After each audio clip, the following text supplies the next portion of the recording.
Welcome back. Banka Manneh joins me now, the US-based Gambian, but also based in the Gambia. If that is one person whose eyes are always fixated on Gambia, is Mr. Manneh. Thank you very much for coming. Happy to be here, Lamin. Well, you've been in the country for the past few weeks. Tell us your assessment. What have you seen? Well, the interesting thing is I was here in 2018, and the usual, not much has changed. Really, still the same kind of rhetoric, the same tension, the same chaos, the same issues. So I don't know. I mean, the traffic problems I left behind were the ones I found here. Yes. The congestion, the bad roads, the poor hospitals and poor schools and poor. So, nothing has changed really. In your opinion, why do you think this is? The fact that not much has changed since you last visited? Well, look, I think the focus is where the problem is. At the end of the day, this is, when you look at countries like Senegal, I mean, this is not stuff that just happens out of a vacuum. They are very deliberate and they are policy driven. So if you keep the focus where it needs to go, then you can achieve these goals. But I think we are too distracted.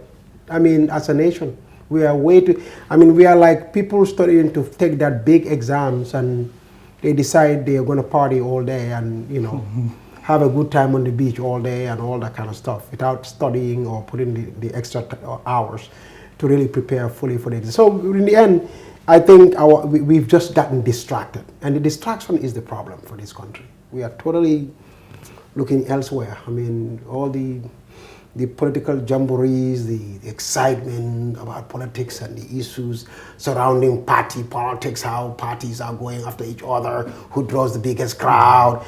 We are not thinking, about the issues that really are the ones that are going to make life better for this country. Let's look at it in the context of the new government then. Well, not so new now, for 4 years, that's what it has been in power. But when this new government was coming, there was a lot of hope, a lot of expectation on the part of the Gambian that really things are going to change, that finally, the country was going to move towards greater prosperity, greater development.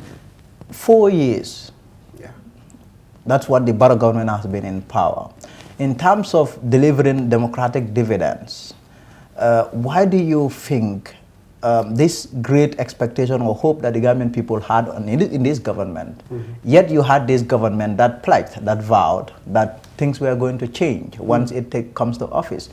I know you talked about we got distracted, but did you see this coming? The fact that this is a government that Gambians placed a lot of hope in, and this is where we are. Did you see this coming? Let's say back in 2017 when President Adam Barrow went to the Independence Stadium. Yes, funnily enough, I kind of, and my friends, Coach and Musa will attest to this. For me, from the very beginning, I kind of began to get really concerned. Because with politicians, there is a simple trick as to know where they are going. Yes.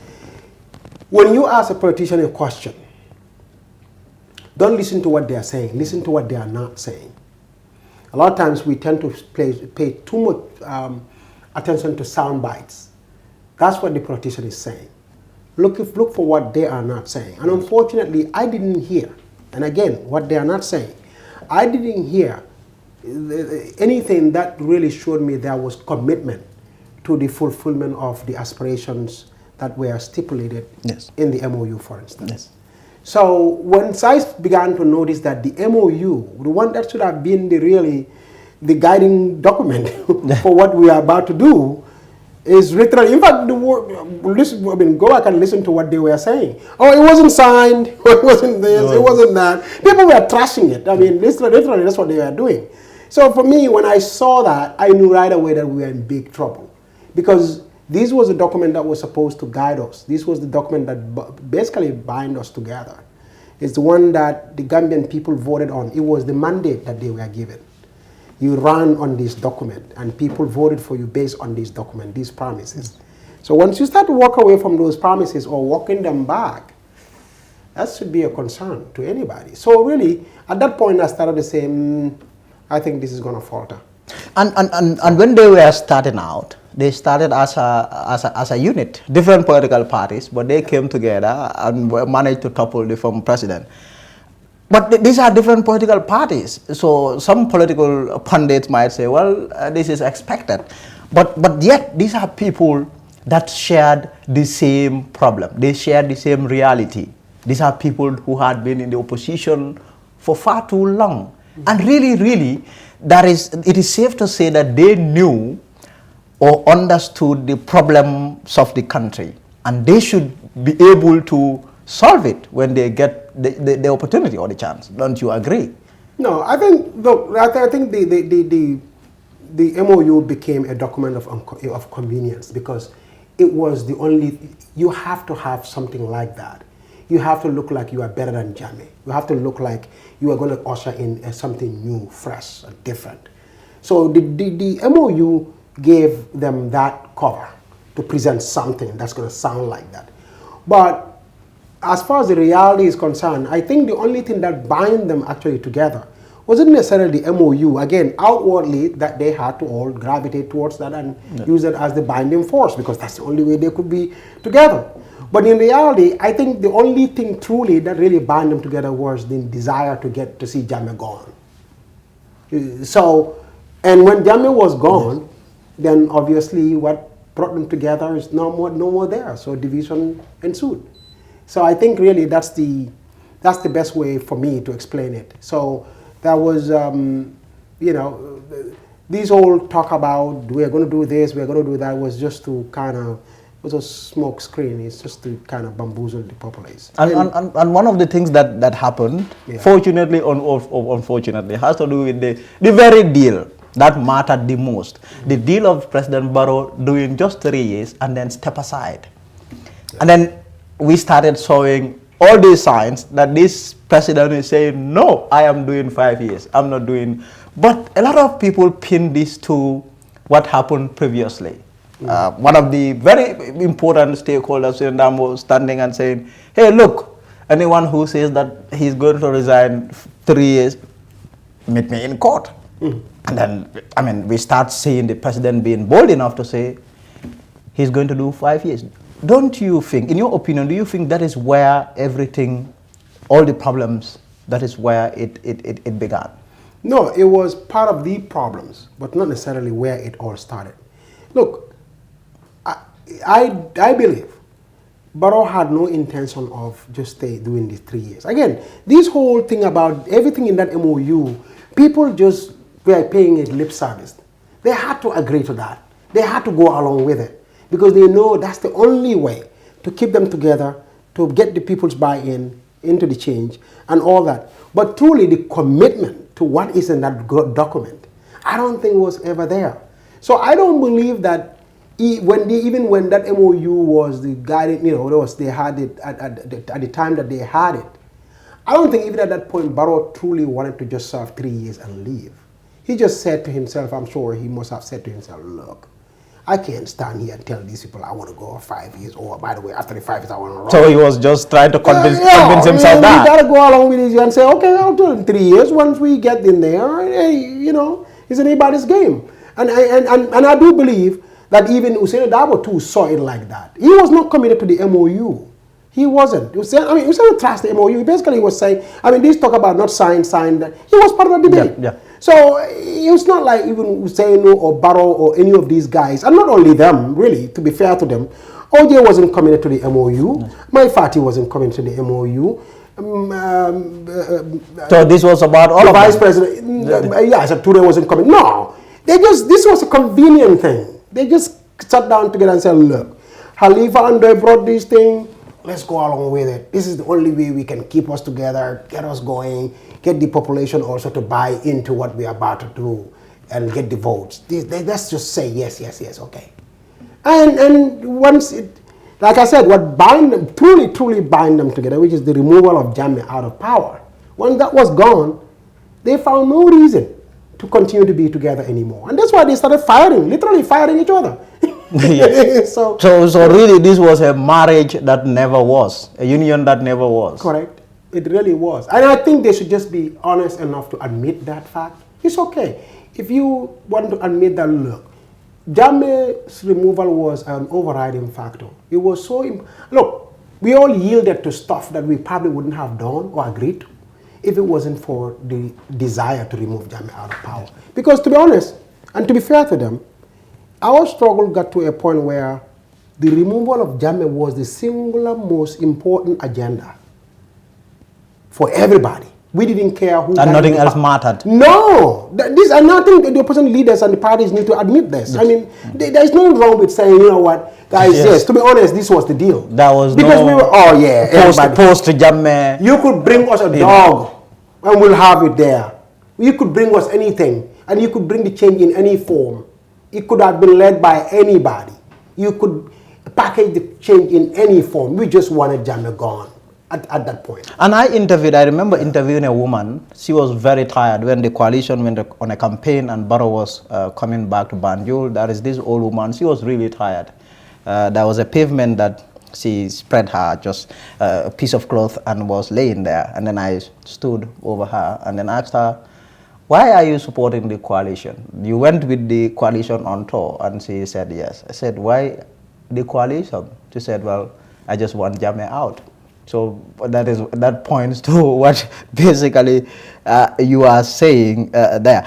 But it got to a point, these are not necessarily stakeholders, but these are just concerned citizens. Well, I know there are, theories out there that these are UDP. It's UDP that sponsored them. But you had this group of Gambians who wanted the president to stick to that promise of doing just 3 years. And then it's 3 years, Jodna group. What do you make of their campaign in asking the president to resign? That way, that will effectively mark the end of the transition, a transition that, a lot has not been achieved. But then you had this group that came out to say he must go. Well, for me, generally when it comes to matters of protest, I am very, very, very strongly for people's right to protest. So when issues like this come up, I tend to, even if I don't agree with your reasons, I tend to defend your rights to do it. I disagree, and with the 3-year thing, that's how I was, really. I didn't agree with their reasons, but I was more or less advocating for their right to protest. Because I don't believe people need any right, any reason. The moment you start to say, oh, they have to have a good reason, what is a good reason? By whose standards? I mean, who decides what is good reason and what is bad reason? So, as far as the 3-year thing is concerned, if you ask me, it was all political. It was political. I mean, Barrow was their Barrow. When they realized Barrow wasn't their Barrow anymore, they thought, hey, this is one little thing promise that we can tie around his neck and start dragging him all around town and call him whatever we want to call him. So they wanted to tie that noose of 3-year noose around his neck and tie, drag him all over town. That was the whole agenda. It was political. So, and do they have a reason, the right to do it? Absolutely, it's politics. In the end, they decided, look, you don't want to play by our rules. We had a little agreement with you, wink, wink. We told you, you don't only need to stay for a little bit and leave. And our guy will come in, and you don't seem to buy into that agenda anymore because you have your own new guys, new friends. You are sidelining us. Well, we're going to show you what time it is. So that's what 3 years was all about. If you take the political aspect out of it, out of the demand itself, I don't think anything really is left. Because if you don't have, for instance, the split between Dabo and Barrow, trust me, there would have been no fight over 3 years. It just wouldn't have happened. It wouldn't have happened. Yeah, so with these things, our role is not necessarily to kind of play one side's issue or another. Our role really is to call it for what it is. In the end, politicians will play their politics, and that's okay. It's politics. And that's what makes it exciting. You see it everywhere. Republicans will take a position that is purely political. And because they will take it today, and the next day they flip. And then you are sitting there going, but wait a minute, Lindsey Graham said this yesterday. Today he's taking a whole 180-degree turnaround on it. And because it's the party agenda, that's how it rolls. So It is what it is. It is what it is. But also what we have seen, the president, I mean, this was the first real resistance against the president's rule. He survived it. And what happened next was that the president's confidence level was soaring. Well, he was all fired up. And then here is the president still going strong. But also, some of the things that we have seen has to do with him hiring hands that, you know, a lot of members of the coalition, for example, UDP, of trying to bring in those people that worked with Jammeh, for example. And the president had said that when he gets to power, he wasn't going to work with anybody that has worked with Jammeh. Yeah. But then at some point, the president started hiring them, and he said, look, these are Gambians. They have every right to work in my government. Barrow came into power, saw what Jammeh, the infrastructure that Jammeh created for an incumbent president, and he was excited. He forgot completely. He got comfortable. He forgot completely where we all came from, where it all started. Because he's looking at this and saying, oh, really? You could get all this stuff? But the people who could really execute that plan on that, you know, as far as that infrastructure and its goodies are concerned, the old guard. They are very familiar with that terrain. Yes. And they know how to play that game very, very well. Yes. So, and that's what really why he just kind of gravitated towards them. He's like, you know what? If I want to stay in power for as long as I want to, because he wants to stay in power for a long time. Yes. If I want to be able to get all the powers that I want to get for myself, like a lot of these powers that Jammeh was enjoying, I better bring in his guys, the architects of this whole process. They were the builders. I'm going to bring them back in and have them execute this game plan for me. And that's why he didn't see a problem bringing them. Is it unfortunate? Very, very unfortunate. Because, again, it betrays our aspirations as a people. At the end of the day, our goal was to take a departure from that. That was the whole reason for the change, is to bring in something new, vibrant, different. But when you are pretty much drinking the old wine from a new bottle, what's the difference? But don't you think it could be said elsewhere that the president did this strictly based on the spirit of reconciliation? Because at the end of the day, I mean, we are all Gambians. You know, when we see reconciliation, we know it.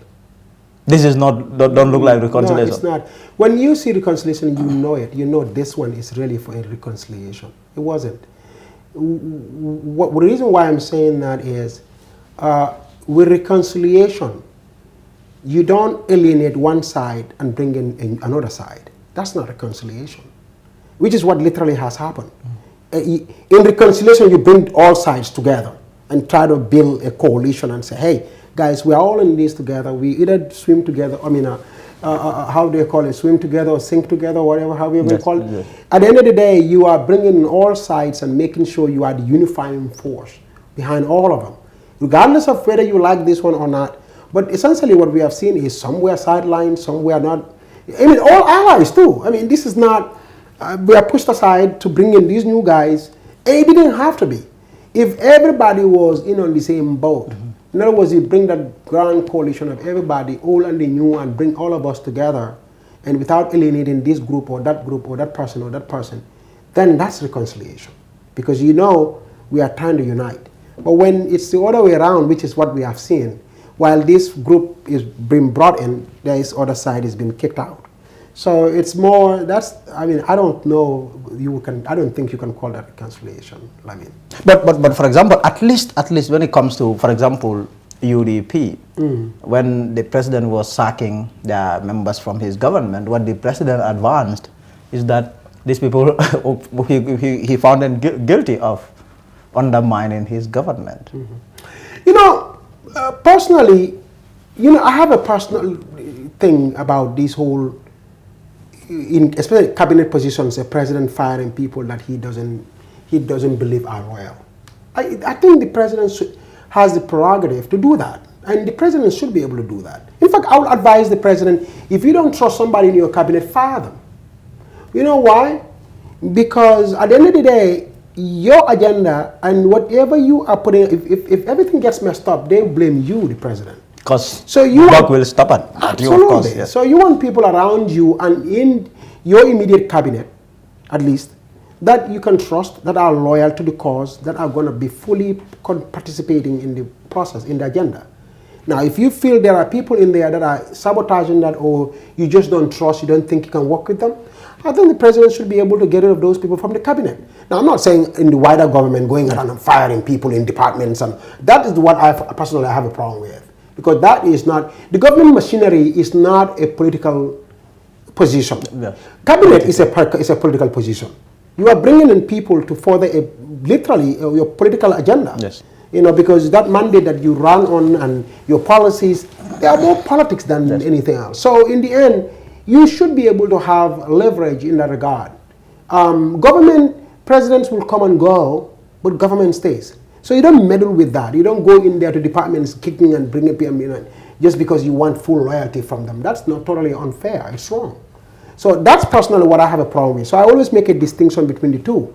As far as cabinet positions, that's a political position. The president should be able to choose people he can trust, he can work with, that he likes, that he believes will be fully on board with his program. And if he doesn't think you will be, he has every right to get rid of you. Now, let's talk about 2020. I mean, since March, I mean, the world has stopped moving. Difficult year, really. The pandemic, Donald Trump calls it the China virus. This virus came and then literally, and then it got to Gambia too. And really, I mean, clearly the country is struggling in terms of dealing. But what do you make of his government's response in terms of the coronavirus pandemic? I think it was a woeful, I mean, it was a failure of the highest order. I don't think the government did, because look, we just had a lucky break. And you know, I always tell people, maybe we have what we call a herd immunity. I'm not an expert in this, but I'm thinking there's a herd immunity going on. Because when I arrived here, I was shocked at the callous nature that people are treating this disease. There is just this level of carelessness.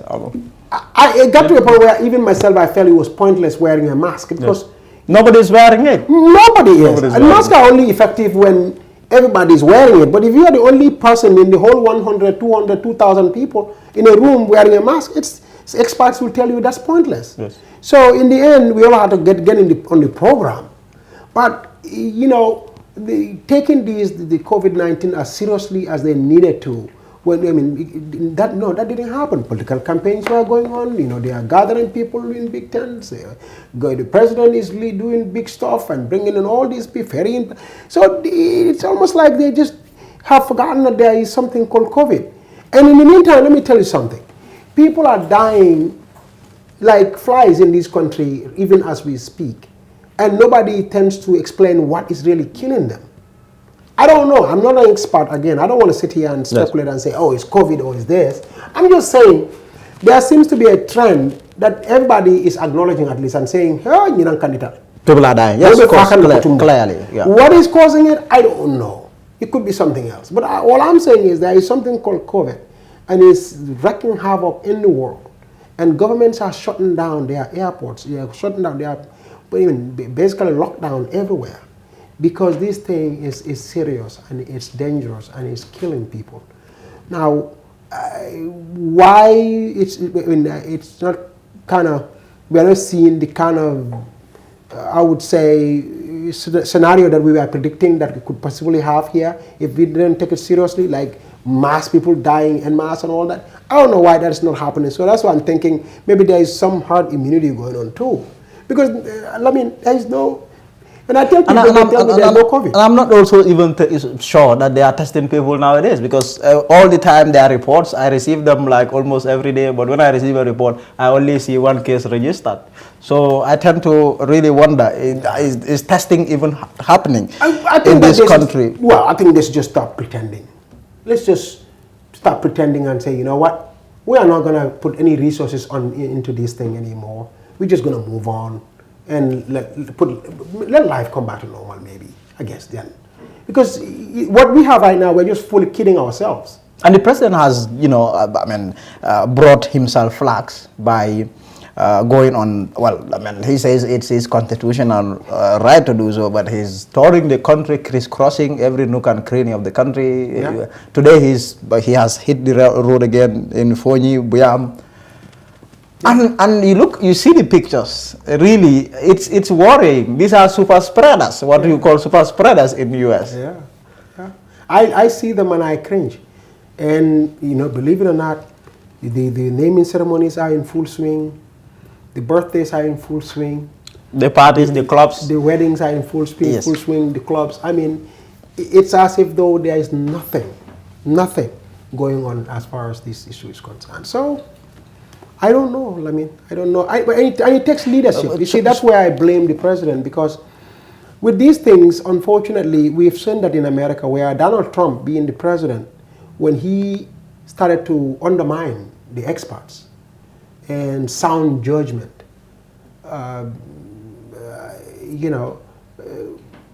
medical advice, all kinds of stuff, trashing those things and calling, and even these masking, mocking people who were wearing masks, social distancing, because he was organizing these mega rallies and big rallies in stadiums and places. Before the bigger the crowd, the better. That kind of thing. We've seen how devastating that has been. He is leaving power, but the United States is facing a surge that is even much more serious than even when Trump was fully in charge, and it's because of him. Because he undermined this whole effort to, take care of these things. Mm-hmm. So now the U.S. is paying a heavy price for this. So many more people are dying. So many more people are getting infected every day. It's not even funny. So, and that's why leadership is very critical in a national emergency like this, because it's the leader who sets the tone. The president wearing masks, the president social distancing, the president warning people about the need to wash their hands and follow all the protocols, the president making sure that events that are going to be super spreaders, as you described them, don't take place. The president has to take the lead. The moment he starts to break the rules, who else is supposed to follow them? But at least in his Christmas message, the president said we should still adhere to the rules, and then that's why I said we should stop wear face mask. We should stop pretending, Lamin, and just admit and just say, look, life is back to normal. Let's have fun. Let's move on. Those who catch it. Those who die, sorry. and just be honest about it, rather than these mixed messages. How can you organize these big mega rallies and turn around and say, oh, by the way, COVID is still around. Wear your mask. It doesn't make sense. And let me pull you a little bit back. I know, maybe this should have come first, but then all the same, the 8th region, the diaspora. Right. I mean, when it comes to this country, their importance cannot be overemphasized. Someone who has lived in the diaspora all this number of years, what do you make of your contribution? Because it would appear that the diaspora does not just contribute monetarily, does not just send back remittance, but the diaspora is very much steeped into the political, but also even the social life of this country. What do you make of your contribution? It's just sad that there is this us against them kind of scenario being, pushed as far as diaspora and the ones on the ground. And with this globalized world, there is nothing called diaspora and home-based anymore. This is why, the Gambians in diaspora, every day when they wake up, Gambia's issue is what on their agenda. Gambian media is all they watch. Gambian music is all they listen to. Gambian food is what they cook. Gambian issues are what they discuss. Gambian affairs are what they participate in. Gambian programs are what they have. In other words, these folks, they may be in the United States or UK or Greater Europe or other places, or even in Senegal or other places. But what we say, Georgia on my mind, Gambia is what's on their mind, because Gambia is what really gets them to gets them excited, is the one that gets them sad, is the one that gets them worried, is the one that gives them sleepless nights. Gambia is the one that does that to them. You'll be amazed when you are in diaspora how the diasporans react to every news from the ground. And trust me, They know more about, let me tell you a funny joke. Go ahead. Since I came to this country, Yeah. I've been on kind of a news blackout. That's because you don't know what is going on. I don't know what's going on in Gambia all of a sudden. Yeah. But those when you are there. So if I want to know what's happening in Gambia, I call them and I say, guys, so what are they saying today? So just to show you, it's amazing. How so it's, and I'm sure you yes, of course. notice this. Of course. So what I'm trying to say is, whether this is it, so it's no surprise that Njagajan gave up his life for this country. Yes. It's no surprise that Ajajanyas gave his life for this country. It's no surprise then that all this, Lamin Njie gave his life. Exactly. It's no surprise, because for those people, in the end, Gambia is what really gets their blood boiling when they hear something bad is happening to the Gambian people. Yes. So this idea that there is a Gambian here and there is a diasporan and they are up against each other, I think people who try to perpetuate such are doing it for their own purely selfish interests. Because they see, I think, for instance, when you start to see those from the diaspora as a competition, or that they are aliens, or that they are people to be afraid of, or these are people that that should not be participating in their government or their country. For people who contribute, 20% of GDP, for people who died fighting for this country, for people who invested so much, even this new government that is in power, the amount of money that they pumped into it. So, but there is always this deliberate attempt to make it look like there is a diaspora and there is a... And no, in this globalized world, in this day and age, that doesn't obtain anymore. At the end of the day, what you have is people that truly want to participate fully in the running of their country, in the affairs of their nation. Look at all the GoFundMes that are going on right now. That is the diaspora. They are contributing every day. Hugely. They are contributing so much to whether it's a girl going to school, whether it's a woman that is sick, whether it's a man that has been crippled or has his legs amputated, or that they are always into something, contributing money, fundraising, getting medical equipment to send back here. So these people, remittances, families are relying heavily on those people. So in the end, when they called it the 8th region, I was personally excited about that, because what that means is, I think that's a full acknowledgement of what they represent. That just as you would say, Western region or that region, you are acknowledging them as part of the region. In other words, they may not be physically within the boundaries of the country, but they are here spiritually, morally. You go through all the everything. Financially, they are here. They are invested here. This is where they want to be. This is where they want to invest. This is what the country that they want to change. Everything that they are learning in the West, every experience that they are gathering over there, every inspiration that they get from those countries, they want to have those here. When diasporans sit among themselves and they talk about their various countries, whether people living in the UK, they look at the UK system, or they watch their parliament, or they watch their leaders, and they crave to have such kind of leadership and approach to issues in their own country. When they see roads and hospitals and the healthcare system, they hope that the Gambia's own system can be just like that. When the schools that they go to, the facilities that are available, the instructional materials that are provided to them, they pray that Gambia has such. So they want everything good that they find out there to be brought here, and so that this country can be the same. And they also want to come home. Every one of them wants to come home. They love their country despite the chaos, the issues, the problems. So I think it's about time that gets fully, not just recognized or acknowledged by way of just saying 8th region, but doing something that is both meaningful and real. It's important to do that. The Ministry of Foreign Affairs needs to engage the diasporans fully and make sure that they start to take concrete steps, because that's going to help the country and the government itself.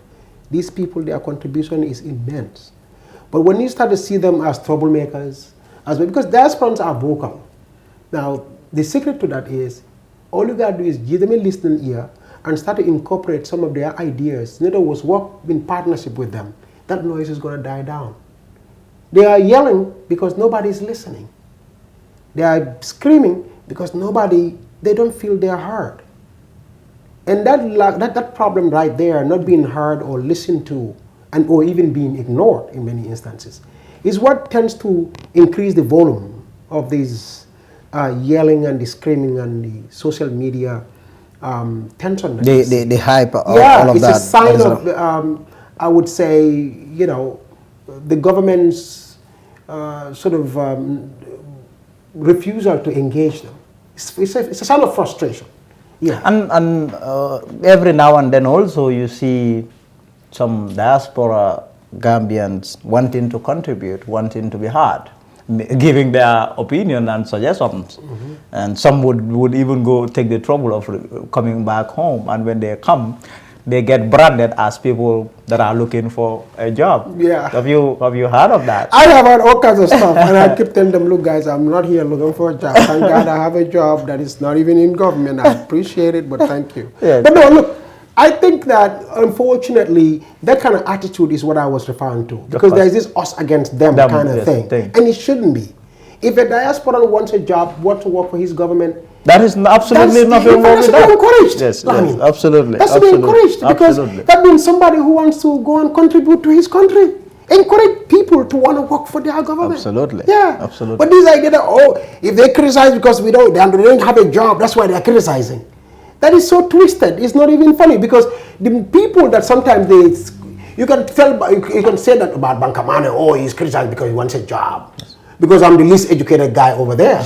But I'm telling you, a lot of the guys that they accuse of this kind of stuff, I think about it, I just go, wow, this is amazing. Because these are people who literally, Gambia government cannot pay. Because the kind of salary they make in the West, Gambia government cannot pay them that kind of salary. So if they are to leave their job and come here to work, you better believe they are doing it at a huge discount. So this idea that those guys, all they are craving for is to leave their lucrative jobs or good jobs and high-paying jobs in the West and come here, because you got to understand, let's put it this way, even somebody who is just a regular office worker in the West, in the United States for instance, even if that person is only making, let's say, $45,000 a year, let's put it like that. How much, calculate $45,000 a year into Gambian currency. Exactly, and somebody might say, oh, but what about the cost of living? Let me tell you something, Lamin. It's more expensive living here than in the West. Because food is expensive. Gas is more expensive, food is more expensive, housing is more expensive. So they would still have something to say. Exactly. Yeah. So this idea that, oh, no, but because that, you know, and 45 is not much. I'm just using that's that just a but that person can survive on that far beyond. I mean, so in the end, the logic that people that are complaining or that are yelling or screaming are doing this because they are frustrated that they are not given a job, I think is so false. It's not even funny, and it should be. It shouldn't be, because you should encourage those people to come. They have a lot to offer, a lot to offer. One of the biggest issues that I see here, and we can learn a great deal from the West. Western nations are very smart, because they are not too proud to learn from others. Most ideas that you see in the UK are not UK ideas. In fact, they will tell you that. They will tell you. They'll tell you this one is from, I mean, look at even science and technology. Math, where is it from? Where? Middle East. I mean, all the science stuff, you go back and look at each and every one of them, they literally borrowed them from other places, from Asia, from Middle East, from Africa, from everywhere. This is what you will truly find that is truly British, like original British. I don't even think British can point that to you. They cannot. Because everything about them and their life and how they are conducting issues and stuff are all borrowed from other people. Even democracy that you are hearing, democracy, is not a British concept. It's not. It came from Greece. Yes. They borrowed it. Because somebody looked at it and said, you know what, I want that idea, bring it. We want to hear. Yes. Let me see what I can get out of it. This is the idea. So don't really, this idea that everything foreign is bad, let's reject it. And that's what I see here most of the time. Oh, this is a Western concept. This is a Western idea. They are bringing these diasporans. They come here with their Western ideas. And I'm like, guys, you should be excited that they are bringing Western ideas. Because the West also borrowed their great stuff from elsewhere. And that's how they advance their society. We should be willing to do that. Let's embrace ideas from every corner of the world, the best practices from every corner of the world. It will only help to change this nation and make it that wonderful, amazing, shining city on the hill that we aspire to have. Let's talk a little bit then more on politics there. What we have also seen since the change of government, there's been a great deal of excitement politically. We're seeing more and more people coming forward, coming into politics, forming their own political parties. Now, how many political parties we have? It's a lot. It's staggering. We have that. But what we also have, that you could see the evolution, how it all happened, and then you have even the president now has his own political party, the NPP, and then it's massive, really. It's staggering to see the NPP making so much impact in the short life that it has lived. Right. What do you make of that? The fact, I mean, I know even young people are coming up now to joining politics now. What do you make of that? Of the NPP's, all the emergence of all the political parties, NPP. If there is any, I was telling somebody, I was doing an interview today about, because tomorrow is December 30th. Exactly. And I was telling somebody, most of us, and myself included, see the glass half full. This change, yes, we talked about the disappointments and all the issues that we've had and not being able to fulfill our dreams. But the other aspect of it is, change has been good in another aspect, which is the democracy aspect. I mean, now political parties, parties are flourishing in this country. Everybody can set up their party now and go out there and, hey, duke it out. If you believe you have something to offer, bring it on. And that's an exciting thing. And for me, that's what makes me so excited about the Gambia and its future. Because as long as we have at least some excitement about something that we can look forward to, and as long as we allow for people to be able to fully express their views and put their agenda on the table and push their agenda, as long as we allow for a plural society, a plural democratic society, open space, I think anything is possible. Anything. We have infrastructural problems, we have economic problems, we have healthcare problems, we have education problems, we have security problems. But, as long as we kind of keep pushing these things in that direction, the possibilities are endless. There are immense possibilities in this country. I see potential all over the place. And that's because we have a free society, at least. Freedom can do amazing things for our people. For our people? Yeah. And you look at the president and his party, it would appear that the president is leveraging on the power of incumbency, and some political pundits would say that he's already running away with it. Yes, he is. I think if the elections were held... You hold that view too? Yes. If the elections were held today, I do believe Barrow will win. Now, what's going to happen in the next few months or in a year's time, I don't know.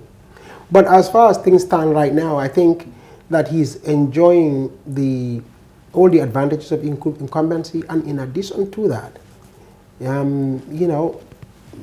this guy is not, like I said, he's totally distracted.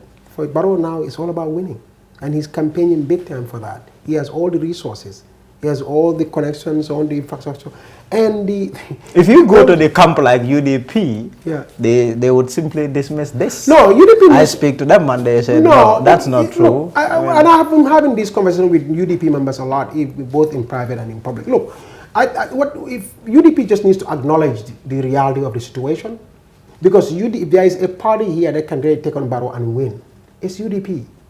But what it needs to do at the same time is to acknowledge what is so apparent and then work on it.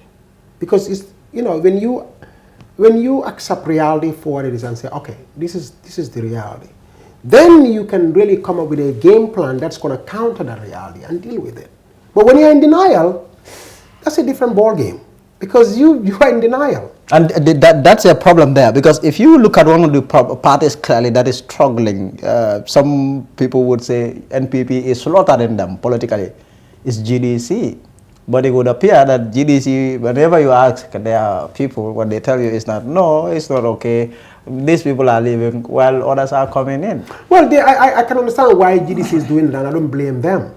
Because you cannot acknowledge, that you are dying, obliterated, or you are dying, a dying party. You cannot say that.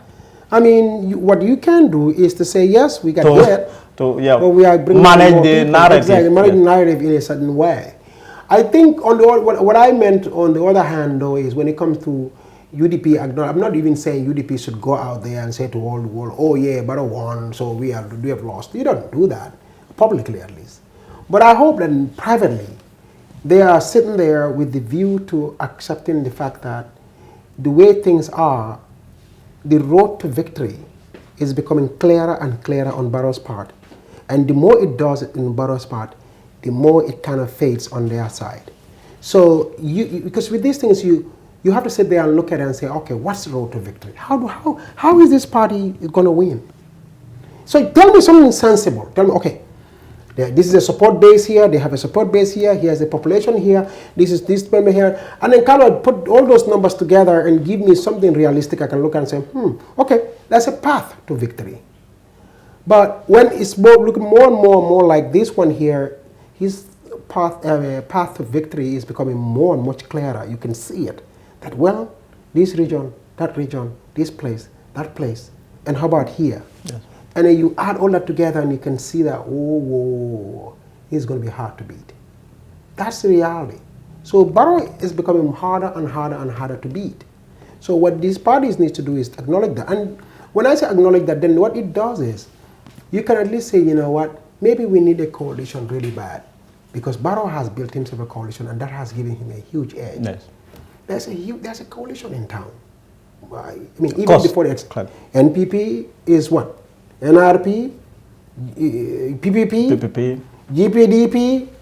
I mean, Asatura, yes. I mean, I can go through all the, you get my point. So Barrow has built himself a nice, cozy coalition. And that coalition has created a certain critical mass of people and even tribes, if you will, in a certain way, that have pretty much, they are consolidating that. And once he fully consolidates that, then he starts to encroach on your base because he can. He was one of you. Yes. In the case of UDP, yes. He was one of them. The hardcore will refuse, but those what we call low-hanging fruits could fall. And so this is the danger that you face. So you want to start to consolidate on your end too, and start and work on encroaching on his end. This is how you can win. But if now he is consolidating and at some point he's going to start encroaching, you are in trouble because now you are not fighting in his territory. You are now fighting in your territory.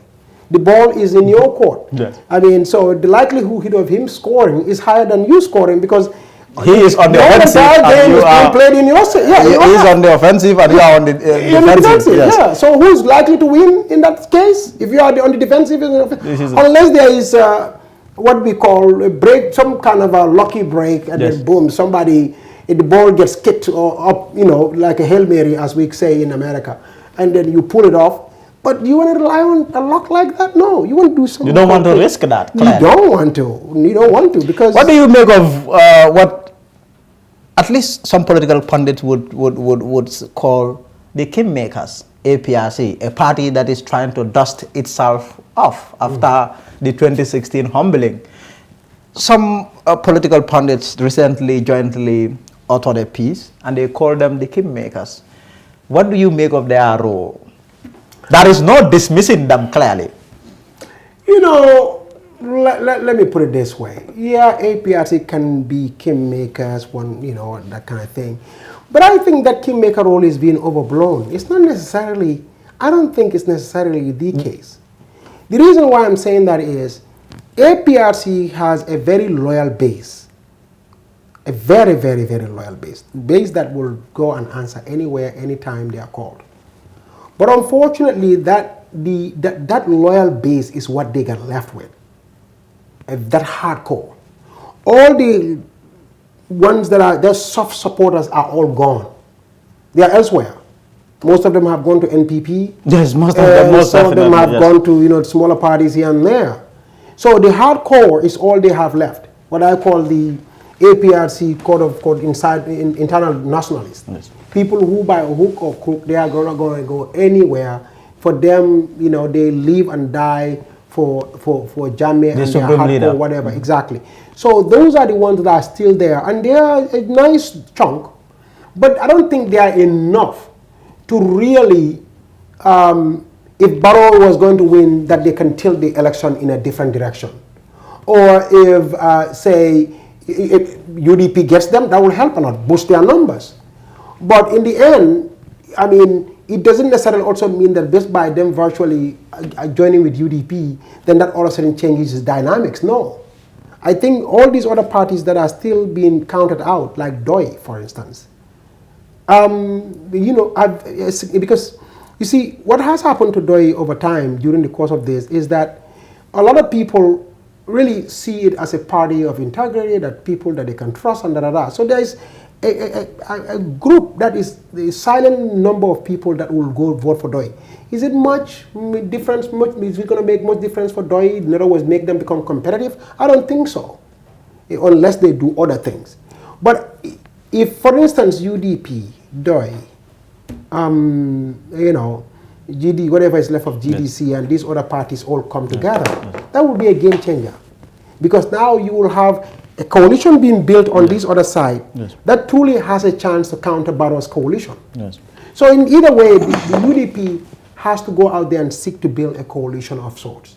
If it doesn't, and it just wants to go it alone like that, it's going to be very, very, very difficult. Now, APRC for its part, just by virtually endorsing this party or that party, I don't think whether that's going to make or break the whole, and change the whole dynamic, the configuration. So yes, that's why I don't see them like the kind of kingmaker role people want to assign to them, because yeah, they have a core that really, really will vote for APRC no matter what, and that core is significant, but it's not significant enough to really kind of designate them at this point right now as quote-unquote kingmakers, whoever they endorse that person or that party wins automatically. No, I don't think so.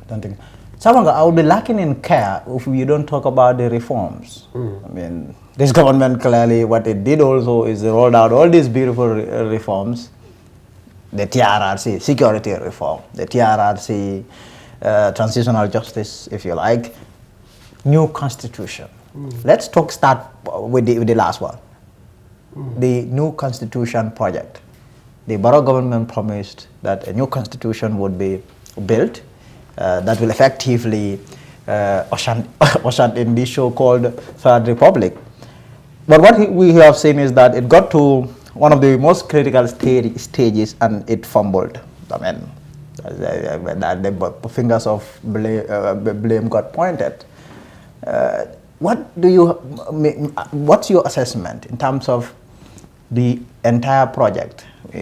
When this very, capable, if you like, that's my opinion, capable group of Gambians were tapped, appointed, hired to build this document, and then only for it to get to the National Assembly and the MPs say, hey, look, and mind you, these are MPs that are loyal to the president. As a Gambian, what is your assessment? It is a betrayal of the highest order, Lamin. For me, there is one single issue that really kind of pissed me off really, really bad. It was this constitution. Because with these, there is no way we can make a break from the past. There is no way we can usher in a new Gambia. There is no way we can claim to be different from the past if we don't usher in this new draft constitution and do away with the 1997 constitution. In other words, it's the one that was going to give us a clean break. It would have been our way of saying goodbye to the past and here we come, the future. Now, when you insist that you are not going to have that new one, then you are simply saying, I prefer the old to the new. What do you like about the old? What is about the old that you are so excited about? That's suspect and it's scary, because the old, what we know about the old, of the old, yes, that's not pretty. All Jammeh has left in his wake is destruction, killings, lives lost, properties, you name it.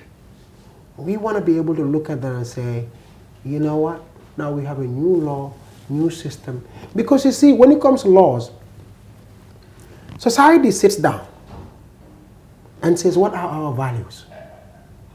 What are our beliefs? What are the issues we care about as a people? Not as an individual, but as a people.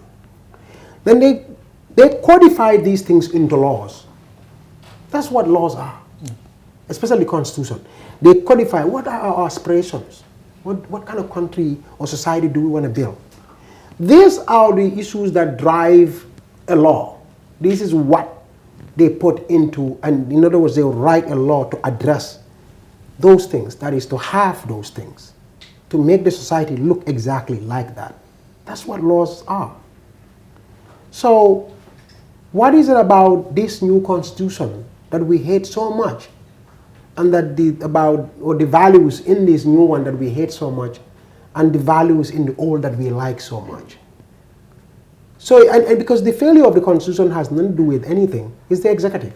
Barrow didn't like the powers that were given to Parliament away from him. The fourth term being including his fourth term being included in the two-term thing. These are personal matters that when in fact they were not supposed to be personal. When these people wrote this constitution about that fourth term being included, they were not targeting Barrow, they were targeting the office, the term of the office. That's what they were targeting. It could have been Lamin Njie being in office. Yes. It could have been Banka Manneh being the president. And it would have applied to me, or to you, or to Binta, or Fatu, or, it could have been anybody. So, but when you sit there and say it's because it's me, you have personalized it. Laws that were made for the Ministry of Justice, or laws that were meant for, let me say, the Constitution, when it talks about the legislature. So the individual parliamentarian take that personal. Laws that were meant for the judges, the judiciary. Judges. So a judge take that personal and say, oh, this is for me. You don't personalize these things. It could be a law that the judge doesn't like. Yeah. There are a lot of things in the Constitution that I don't like. But I didn't take it personal. I didn't say, oh, you're going after me, da, da, da, da. No. In fact, there was once upon a time when everybody was saying, okay, because they came back and said, hey, we have a first draft. They called it draft 0. Come back if you don't like what you're saying. Tell us what you think. Yes. People wrote. Musa and I put together our own concerns. We said it to them. They looked at it. Other people all around the country, all around the world. Right. Individuals around the country, including the executive, the cabinet. They were consulted. Everybody came back with their suggestions to change this, adjust that, take that out of there. That circular word, you didn't put it there. By the way, what about you? And they went back and tried to, negotiate all these different demands, because they know this is about the people at the end of the day. Did we all get everything we want out of that process? No. There were still things that I still looked at it. I was like, I don't like this one at all. But in the end, I was like, you know what? This is not about you, Banka. It's about the Gambia. So let's embrace it and let's move on, because this is the only way we can move forward. Otherwise, we'll be stuck in the past. So until we have a new constitution, this draft passed, we are still living in the past, Lamin. Do you think the new constitution chief there, let's say the CRC, do you think they will feel betrayed by the president, the man who hired them to do this job, only for it to get to a point he backtracks and say, this is a bad job, I don't like this, and then they defeat it? Well, I can only imagine what all of them were going through, or went through, all the commissioners, like I was Sabali and Cherno Jallo, and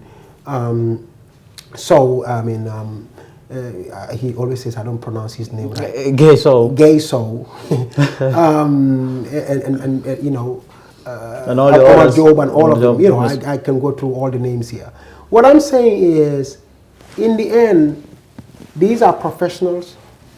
They know how to do their job, and they are good, decent, honorable citizens of this country. When they were called upon to do this, I'm sure they did it with a certain degree of pride that they were the chosen ones. Because this is a privilege to be part of that team. And they didn't disappoint. I know some of these people personally. They are men and women of the highest integrity. You couldn't have picked a better team than this. For them to go around the country for all this time and spend so many millions of dollars of taxpayer money. In other words, do all these things, and it all came down to zero. And you have some people branding Colonel Suleiman Jallow, top justice there, as a UDP sympathizer. Let me tell you something about Colonel Suleiman Jallow is actually, disclosure, is my in-law. Oh yes, okay, all yes. right, okay. Yeah, so, no. He is, if he has any, I don't know his political affiliation because I don't think he... Well, he has challenged the whole country to march forth with evidence to suggest that he is affiliated to any... Yeah, if he is part of any political party or sympathetic to any political party, I could never tell. Up to this day today, I cannot tell you where to... And he said no one could. He really challenged the whole country. I honestly can't. To come out and say, okay, this is where he belongs with evidence. I can't tell you. Nobody can. Because Chorno is the kind of guy, and even if he were a member of a political party, let's even say he was sympathetic to UDP. Let's just, even for the sake of argument, to say that. What does that have to do with anything, Lamin? What does that have to do with anything? It would go very little, huh? No, because the Constitution is not about the UDP or NPP or any party. It's about the Republic of the Gambia. That's what it's about. So individuals that are going to sit on that panel to work on that thing, they are not there for political parties. They are there for the nation. So this idea that, let's even assume, and again, I don't know where he, but let's even assume that he was. And so what? And so what? Is that the litmus test now all of a sudden? That if you are a member of a political party, if you are a member of a UDP, you are not supposed to serve in this, or you're not supposed to be there, you're not supposed to be there. This is about our country. Like I said, Barrow has every right to fire UDP members out of his cabinet. But I do believe that's where it stops. When it comes to the country, the government and the departments, we shouldn't be getting into who is what party. People will have their sympathies, and they have every right. And you know, this country, it is very easy for Gambians to be sipping their tea or coffee and look at you and say, and brand you and place you in one. I get it. You know, Gambians are very brutal when it comes to that. A friend of mine came to me the other day and said, "You never told us that you are NPP." I said, "How am I NPP?" He said, "I have a picture of you at an NPP rally." I said, he showed me this picture of this guy who apparently looks like me. Really, I have to admit. He was wearing a mask too. And but the dressing was not how I dress. You know, if you know me, I don't dress like that. But anyway, I said to him, "Look, this can't be me." He said, "It looks like you." I said, "Well, just because it looks like me, so you want to insist that it's me now?" He said, "No, it's you." I said, "Okay." You know, myself, that is the... There's nothing wrong with this NPP law. There's nothing wrong with it. Exactly. That is what I've been going through every day. UDP people, every day they say, okay, he's anti-UDP. He's anti-UDP. Barrow people, they say, okay, he's a UDP supporter, sympathizer. And just a few days ago, there's this very hardcore UDP supporter. And then we were chit-chatting. I said, look, it looks like Barrow is winning this election. And you guys are not admitting, hey, this guy. He went around town telling everybody that is NPP, be careful of him. That's people have to box you into and if you go to NPP forums, they say this man is big time UDP. they all do that. So yeah, it's very interesting. But no, I mean, there's no look. People who are in the NPP should be proud that they are in the NPP. They are NPP members. People that are in the UDP should be proud that they are UDP members. This shouldn't sound like an insult all of a sudden when you brand somebody. I guess that's a way of trying to create suspicion all over the place. Because otherwise, what is so wrong with being NPP, Lamin? I have friends that are NPP, and I'm proud of them. I love them dearly, and they have every right to be NPP. Absolutely. Absolutely. We have a few more things to discuss, but then transitional justice. I mean, we know that it's an investigation, the probe TRRC. The amount of evidence, the sick things that came out of this investigation, it's incredible. Did you see, or did you ever think that some of the things that we've had, or the TRRC has had, did it ever occur to you that this country, small Gambia, some of those things could ever happen in this country? Well, I mean, for me, because when we were in this struggle, we used to get all these, most of the things that they are saying in the TRC are not news to me, personally, because we had access to this information. Our challenge was always putting it out there, because when we did, I'm the execution, when Yaya executed the prisoners. And I'm not going to mention the name, but the person now works in the government. Yes. I did this interview with these media outlets about the execution and all that. And this guy called me. Apparently, Al Jazeera was supposed to interview him. He's a journalist. Yes. Al Jazeera was going to interview him. So he got nervous. He got a cold feet because he didn't want to go there and acknowledge that there was an execution because they didn't believe that Jammeh executed prisoners. He calls me up. He said, Banka, you know, you've been very prominent in this execution story. Because, you know, Dr. Janet sent it to Ndeye, and they we are working together, so we were done to put the news out there. So, anyway, he said to me, so I want you to just be honest with me, Banka, just between you and I, just the two of us. Did this really happen, or this is just a propaganda? I said, no, it actually happened. He said, no, because I find it hard to believe. I find it hard to believe that Jammeh will execute people. It was being meticulous. No, I don't think it's true. I said, but now, do you mind going out there and telling them according to Banka Manneh, so that you don't have to take a flap for this? I mean, if it comes out it's false, then it's me. You can tell them Banka told me. I just said it. Yeah, he said, yeah, because I'm supposed to go on an interview right now, and I don't want to go there and tell people something that will turn out to be false. I said, look, quote me. How about that? Quote me. So that when it turns out, this is a guy who hated Jammeh, was in the struggle with us, but because these crimes are so gruesome that even those who didn't like Jammeh found them hard to believe. Like Jammeh literally said days before and said, I am going to execute people. Yes, he did, of course. And he went ahead and did it. So these people could not... That he was going to set an example, yeah, he did. Exactly, that he actually did it. This is not the skepticism wasn't coming from allies of Jammeh. It was coming from people. So what I am saying is, for us, most of us, we knew these things were happening. We just had problem convincing the Gambian people that they were happening. This was our biggest problem, our biggest challenge. Because some of these stories, when Pandero wrote some of these things back in those days, people thought he was engaged in propaganda. This was how it was. But the extent, the gravity of and the nature and way and manner in which it was done, strangling people, putting people's head in plastic bags, strangling them. They sound like a story out of a horror movie.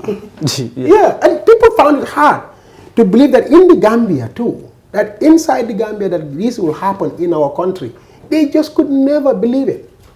So you put out these stories and you spend more time trying to not look like you are a liar or engage in propaganda than really trying to push the facts or fighting to make sure that it doesn't happen again. In your opinion, why do you think Jammeh chose this path of savagery, really, to just to protect his government, his rule? Why do you think, who must have advised him, in your opinion, to rule this way? I mean, power is dangerous. Power is very, very, very dangerous. And that's why all the safeguards have to be in place to restrain leaders. Because when you are in this position, one thing that you get is power, serious power. I mean, you're talking about a position where you don't even have to say, go do this for me. All you got to do is kind of rant about it and give somebody a wink wink and it happens. Just like that. This is why democracies, advanced democracies, they have put in all the safeguards, built all the institutions, because they don't trust each other with power. None of them trust each other with power. They make sure that they build the institutions to restrain leaders that are going to be in the position of power. Because when somebody secures so much power, like Jammeh did, it's disaster waiting to happen. So I don't care how kind or good a person. I think Jammeh was sick. Don't get me wrong. I do believe that. I believe he's sick. But I also do believe Donald Trump is also sick. Mentally? I don't think the guy, I think mentally even Donald Trump is sick. I do believe that. That he has some psychological problem. I believe that if he were allowed, if he could get it his way, there would have been a lot more disaster in America than he was able to do. But clearly the system didn't allow him. He would take stuff to court, they would kick, or he would even sign executive orders, the courts will throw it out. Yes. He will do this. So they frustrated his efforts. The institutions worked strongly against him. The army, the security forces, the military, even those he tried, the National Guard, he tried to use them. But even there, he was always restrained.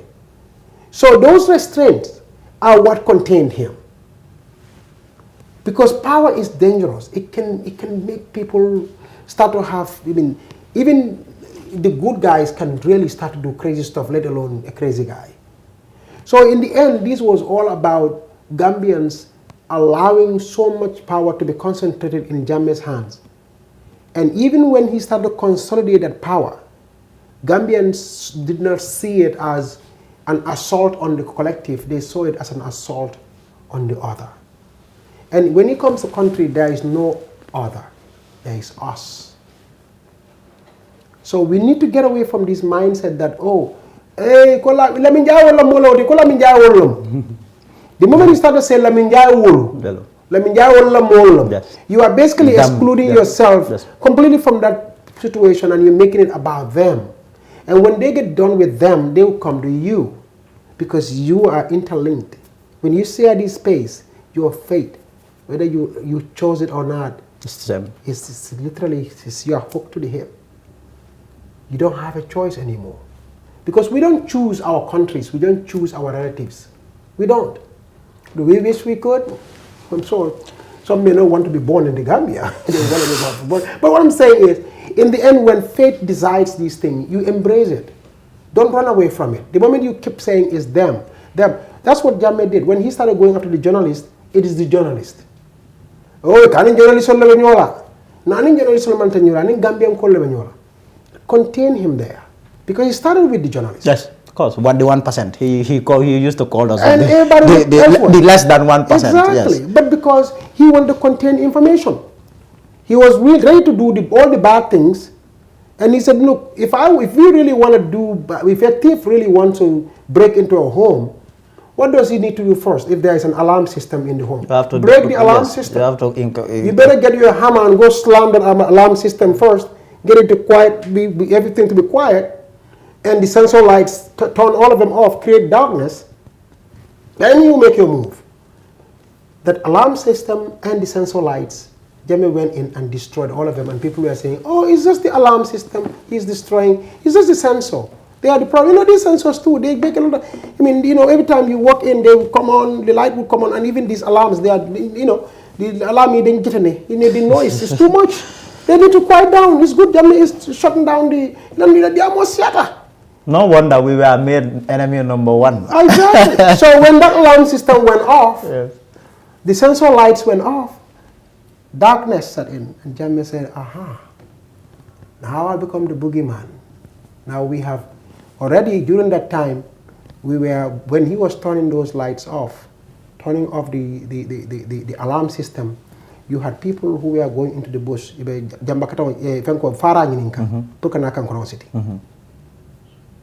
kan lampol be farataring sensor be alarmol be tega ha puti be fara city kan fara city la perda wada min fara city fa perda fa ngoduma blokon ako wom. Yes, everything was dark and disaster ensued.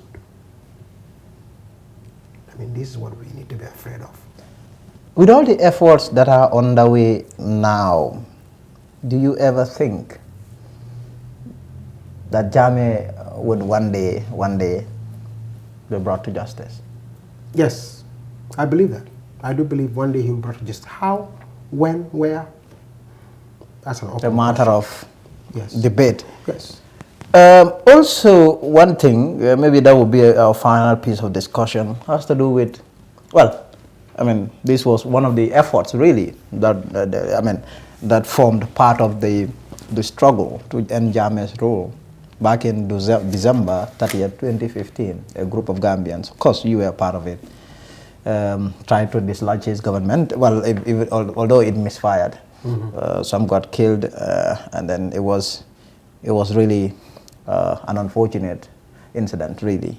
Looking back, as someone who knew this and was one of those people that planned this, do you think it could have been done better? Because at the end of the day, what happened, it turned out to be, in fact, it is not the bullet, but rather the ballot that will really sack Jammeh, not really to use force on him.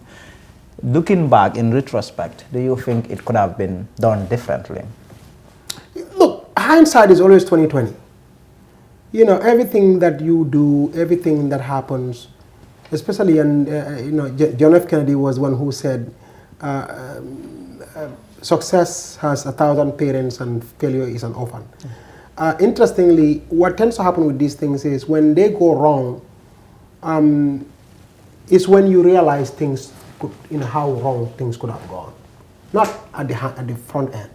So obviously, looking back, yeah, it's very easy to look at it now, and you know, pundits go through the details, and now the experts can break really it down and say what could.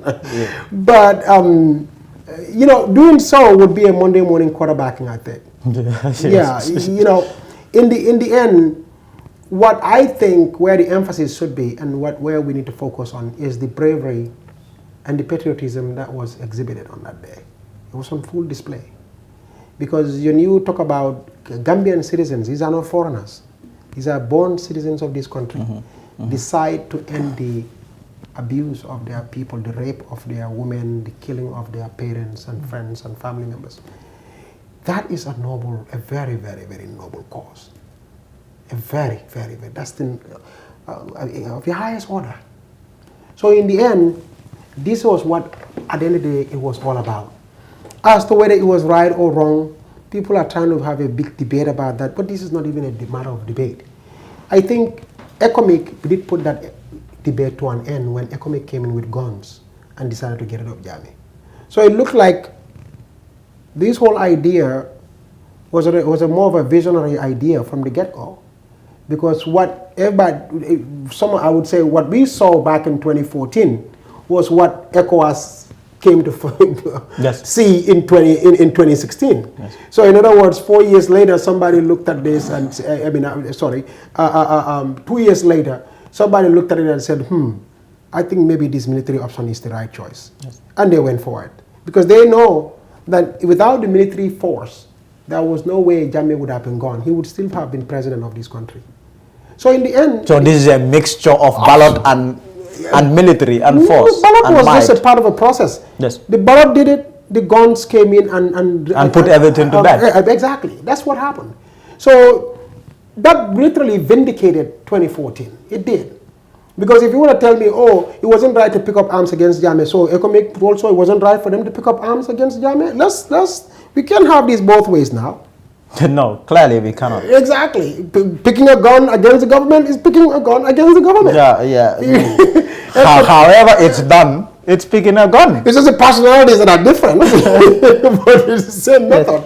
Yeah. So, but one thing, the attack, the December 30th attack, 3 people died, and well, at least at that time, or even to today, those that were in government, Jammeh and his people, they called it a terrorist attack.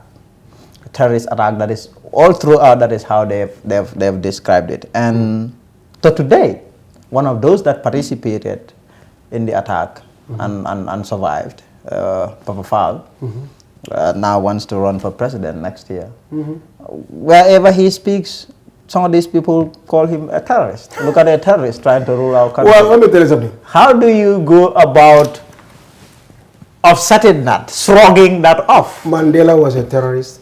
George Washington was a terrorist. Yes. America Cabral was a terrorist. I mean, we can go through the list now. Yes. If people want, we can go through this list and call everybody a terrorist at the end of the day, because these people literally pick up arms against the system. That's what they did. Mandela literally was the head of the arm wing of the ANC. This guy was he was not joking. He was deadly serious about changing the status quo. So what I am trying to say is this, that those who are not familiar with liberation struggles are the ones who will call a Papa a terrorist and he should run. If they were fully aware, I mean, if they just had done a little bit of research or reading, they would have realized that the people that they revere so much, that they are calling their heroes, if only they know how those people, how they liberated their countries or how they became leaders, they'll be shocked. And by the way, Jammeh himself, came to power through what? Military means. What I'm saying is, in the end, one man's terrorist is another man's freedom fighter, as they say. So I'm sure the oppressors, the South African white oppressors of the black people would in fact, they call Nelson Mandela a terrorist. Of course. They sent him to prison. So he was their terrorist, but is he our terrorist? No. So it's okay. Jammeh supporters can call Papa Fale a terrorist because of what they stood for. They stood for oppressing the very people that Papa Fale was trying to liberate. Yes, he's a terrorist. And by the way, not just only Papa Fale. Anybody who was in that struggle was a terrorist, but was a bad citizen.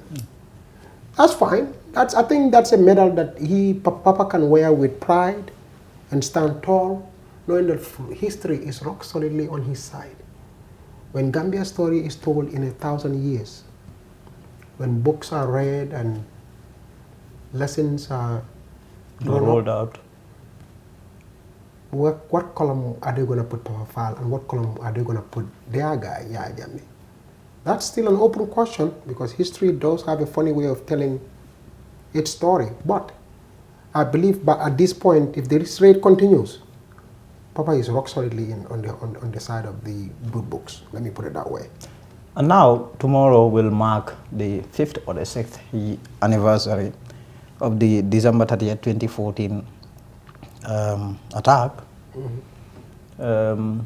Those that died, because you have Lamin Njie, he's a Gambian who really, like you said, wanted to end Jammeh's rule, mobilize all these people, a beautiful plan to topple, and it failed. And unfortunately or tragically, he died alongside 2 others.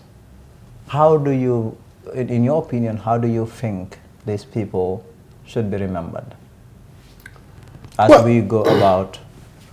The way they should be remembered is the legacy that they left. That is the ideals for which they fought and died. Because these folks had dreams and aspirations for this country. They want to see a free Gambia. They want to see a prosperous Gambia. They want to see a Gambia devoid of all the human rights abuses that we have seen in the Jammeh days. They want to see a Gambia that will be at peace with itself, a Gambia that will finally become a beacon of hope for everybody, and even the rest of the world. That aspiration is what got them to act. These are idealists. They believed, they were just so full of idealism. I happen to have the privilege and the honor of Jaga being my friend. I happen to have the privilege and the honor of having known Lamin Njie, and for the time that we have dealt together with each other a lot. I was introduced to Lamin by his wife. And I like Jaja Nyas, the little that I know of him. I didn't know him like I knew Jaga and Lamin. But what I've come to know of him, let me tell you something. These guys were full of idealism. They had high hopes and aspirations for this country.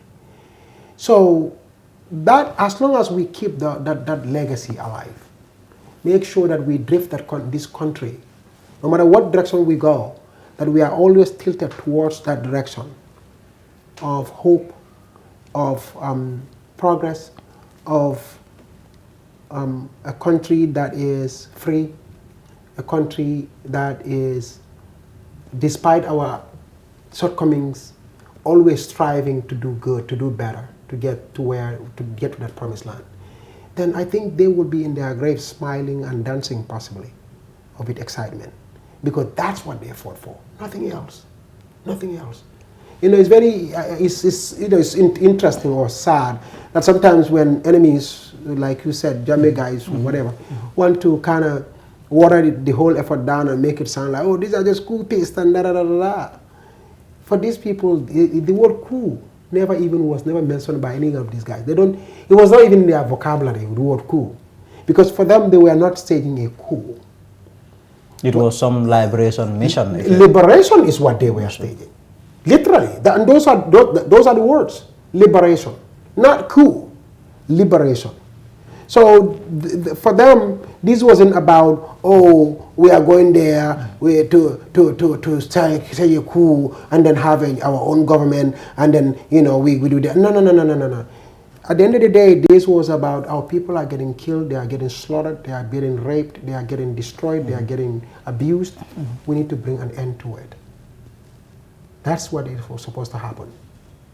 Now, that dream and aspiration right there, as long as we make sure that we keep the country on that track, then obviously we would have done Jaga, Lamin Njie, and Jaja Nyasi's memory a great deal of respect. And now, I know that there's been a number of events that have been lined to honor their memory tomorrow. Do you know anything about this? Yes. Tomorrow we're going to have an event tomorrow. Let me take it back. We have a series of events.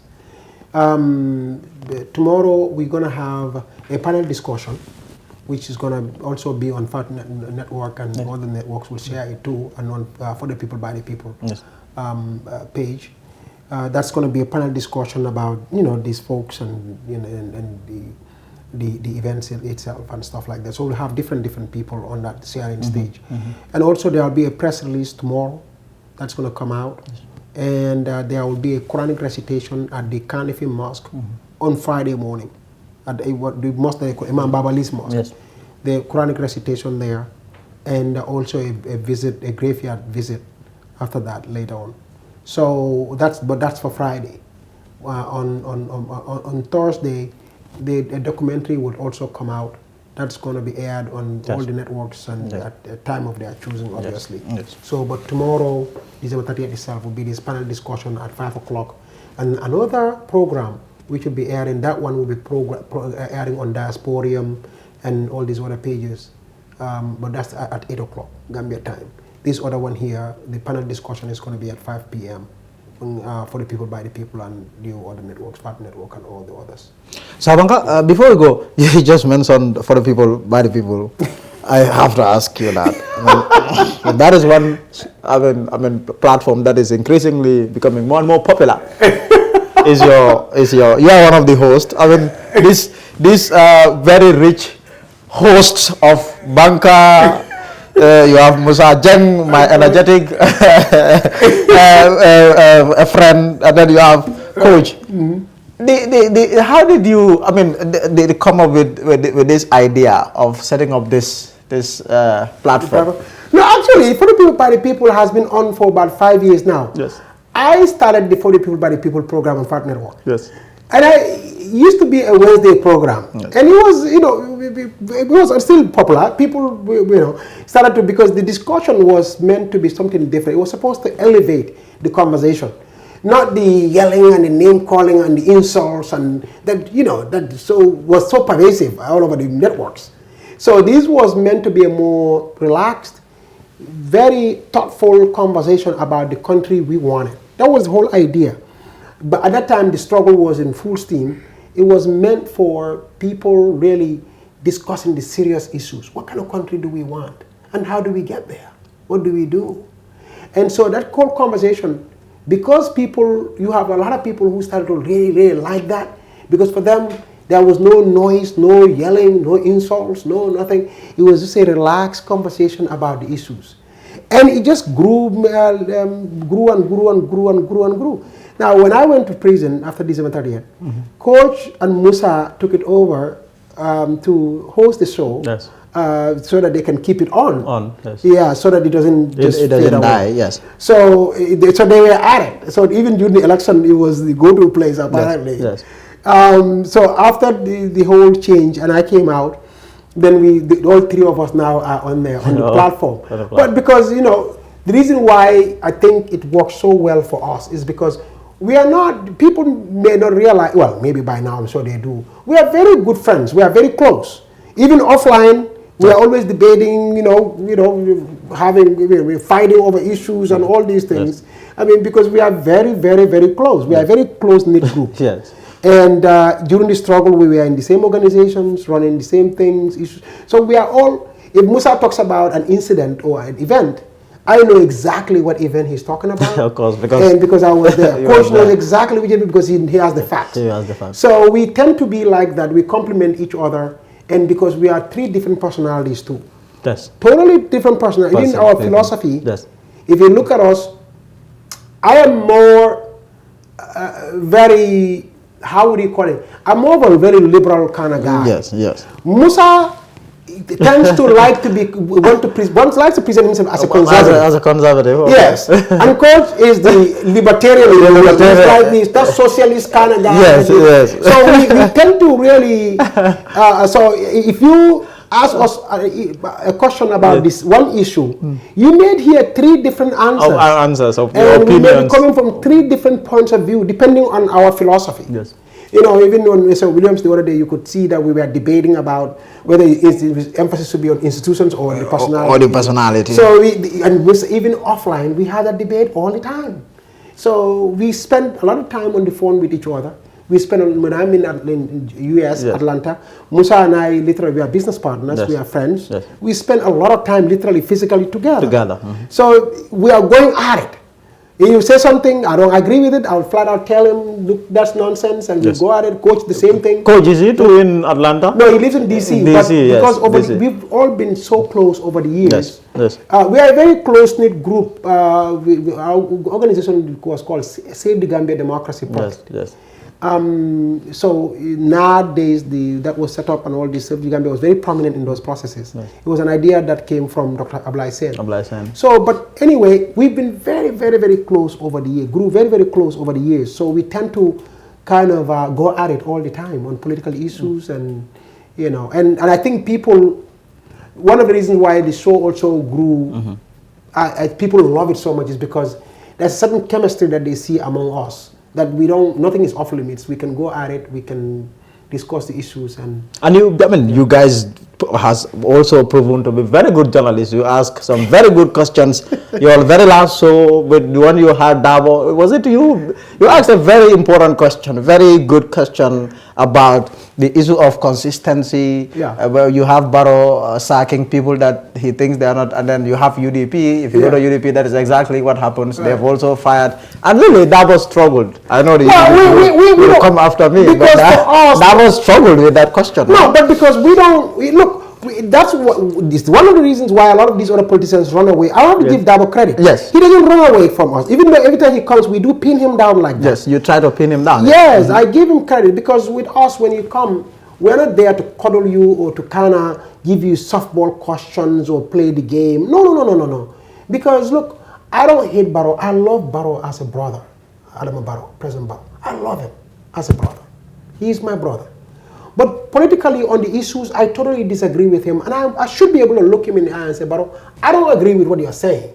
And even pin him down on it. Yes. Honorable Dabo, I love him dearly. I have immense respect for him. Love him to death. But that doesn't mean if he comes to our platform, we are going to play cuddle and that. This is not about us on our relationship. It's about our country. This is about country. So, and one very important question that was also raised has to do with the fact of Dabo attacking Barrow for allocating himself 150. I think that was Coach who asked that. Yes. And then when Amadou Sane was finance minister, that was the same exact money that they allocated President Barrow that time and now you have a conference, UDP conference, Dabo is saying that is callousness. Yeah. So really, those are really good questions there. Because we've been in the game for a long time and we know these people. Dabo knows we know him very well. He knows it because we have worked with these folks together. So we are all friends. Outside of those things, we are all really good friends. When it comes to political issues, we have our disagreements and we're not afraid to express it because in the end, for me, the way I see it is, if I can love Lamin and we can be friends. If I see in a problem, I can step in and do what I have to do to get you out of it. But that doesn't mean if I disagree with you, I cannot sit there and say, Lamin, Look, I don't agree with that. That's wrong. I should be able to do that. I mean, in our political process, unfortunately, that's what seems to be lacking, that maturity about the issues. The moment you counter somebody's point of view or even question their position on an issue, they equate that with being an enemy, or you don't like them, or you want them to fail, or that you are trying to start trouble. No, you should encourage that, because it's only going to enrich the process, really, I think, and the parties themselves. Yeah. Sabanga, I'm afraid we've run out of time, but that was a marathon. But thank you for coming. Thank you. Much appreciated. Thank you very much. And I hope you enjoy the rest of your stay in Gambia. When are you leaving? I'm here. I've come back. You've moved back? Yes. Really? Absolutely. Oh, I didn't know. I'm now a returnee. I'm one of you. So nobody's going to call me a diaspora. Now you've returned. I hope someday we'll get your colleagues also moving back. Yeah, they will. You know, coach and yes.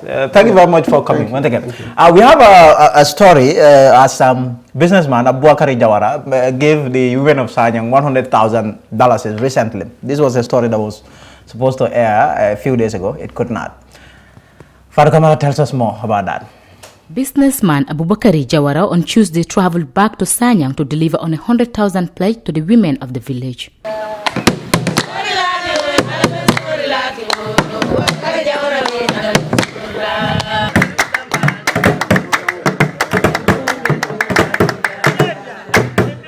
The businessman had earlier this month pledged to give 100,000 to the women as part of his corporate social responsibility to Sanyang. The Gambia tinyala because mbota janel ko kuninga soto laftale ni Gambiano ya enjoy surtout musol son dem malafi nga musol kumbondi because ni minor mo jama ka kuma jama fo bari ima happy lela ya mirale lafta menje lay moje so ika fanal fo ni man ka keten la ka keten kabiri 1926 ni minor beja kuma itamo ila na manke saint kabrini changes kera government corona da del be nata ngo ngata sayi ngata na banko doko de investment menke ja Gambia jang mafo komi mbe bulofla bari sponsor for no Gambia no yalo because mo jama kan na company tomoy ken na fangula tomoy ya merante mu moment de manko mot laptare Gambiano be yalo de manke moti komika Gambia tinya laptale Gambia tanyato you know harni simo kon nyawnya bari abe dogo menkan harni ma fangu kanu ala doko yo kanu odem muslimayat so komi VDC la secretary general ya fo nyame projet jama ngembulo dunije harna tra kinyo fingo tente buluja sanya ngol sulatanda sina dankima ko ngake dula jama manke sanya jama do folano molu yalo be natra mem fola to nyalo foto nyalo so olati na be kontane ne bake ni 1000 bag of cement ni mu starting let membe ko mala yo musol gadinu be membulu jang laftale nale ben kankilin ni ko keda alkana mo kunu lamoy ngalo albe betatal mol le bije dron ka kol musol la kar because momo ay balafa so musoy ni ko media to musol gadino dron ngol be kamfala ikatel yo use amantra telma amanka tel deolon barente fana mbal promise la bi nal be mem cleanati albe ko kono fana be wala kon be wa VDC la chairman nabe nyon kalama le bak be $100,000 adi musol $100,000. On Tuesday, December 22nd, the businessman went back to Sanyang to hand over the money. Naklo baka amira last month nataja pruka 1,000 bag of cement handover. So nato wa close to musolo embendi nyame and then musolo be hard working men for kiranya onya fo na compagnie miroslo e bulo lafaji pro musolbe bamman nyabe olatina promise men kita $100,000 nata ole handover badi na sister lo ani bamal ni so ani BDC mall mbeke seroti akoro handover musole ole mu na konti jang so mbal tentula mbal jela. The women are grateful. Before contano bedu wala BDC kar BDC wala mun tolnya tin sateto uni yakuwa kuna ben tolbu nga fo ron ikawulelo iselonya fola ba lodo laji fo mbuka fen fono kande bira yanko bada ja komito ngala yakon nata kankula musol nata dan kunna ja anata na kumota cika ari Abubakar Jawara e mbambu biya mbambu som be ko gelen fole bi biyo kai sambe tembo mito ngemu dara ka bobila ko jani forever. Jawara's company, Gaj, has in the past 2 years been the company authorized by the government to mine sand in Sanyang, but there has been a lot of talks about the activities in the village. But Jawara is welcomed in Sanyang. For the people of Sanyang, we would say we are much happy about Abubakar, and that Abubakar is part of Sanyang. And whatever Sanyang is in for, when we knock the doors of Abubakar, is ready to do that service for the community of Sanyang. That being the case, Abubakar is not a layman in his community, he's part and parcel of us. And the people of Sanyang, they know it. You can see from the women and from our previous gathering, you will know that Abubakar is part of this community, and this community have much appreciation for Abubakar. Yusufa Jase is the secretary of the Village Development Committee of Sanyang and has this message for the women and the people of Sanyang and the entire nation. As a good citizen, don't think what people will do for you, what you can do for your country. This because when last time I gave a speech regarding what Abubakar did for the community of Sanyang, but some citizens I feel let me encourage Abubakar to continue whatever is good, doing good, because whatever he does, somebody is there to castigate you, But I'm still informing my colleague out there that I personally, yes, I'm too young, but I know I don't have millions of dollars, but my effort, my knowledge, I will put that in the interest of Sanyang. So likewise Abubakar, imagine Abubakar is spending a lot of thousands in this community. He's never a citizen of Sanyang, but today he loves Sanyang and he's having the interest of Sanyang at heart. So I will encourage him to keep up the momentum and then move forward. That's the wall. People will castigate you, but no matter what, do whatever you want to do. The people of Sanyang say for the first time in nearly 10 years since mining started in Sanyang that the people of the village are benefiting from it. Jawara's 100,000 donation comes quickly on the heels of him donating 1,000 bags of cement to Sanyang jet towards the construction of the village car park. Fatu Kamara reporting for the Fatu Network News Review.